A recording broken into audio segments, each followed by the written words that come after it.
devastating blow for the entire Air Force of Zimbabwe because of the professional and personal connections that we all had with him.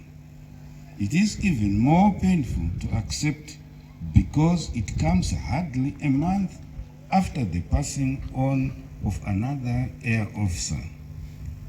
The late Air Commodore retired Zimondi sustained injuries after a road accident, but like a true fighter that he was, he fought until he passed on, that is on the 30th of September.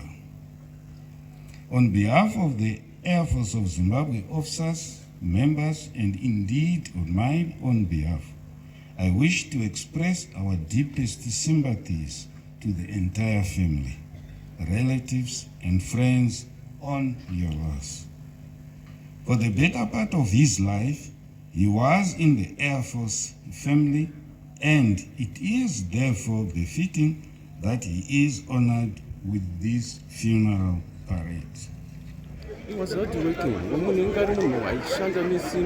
was honest, he was straightforward, who wanted things to happen like yesterday. Retired Air Commodore, the late PGS Zimondi, was a straightforward man, a disciplinarian, and a well-experienced officer.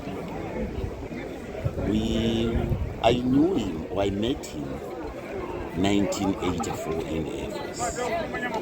We became friends, colleagues, and later on he became my Director General Administration. And I learned a lot of work material from him. I learned how to run matters within the administration department in the Air Force.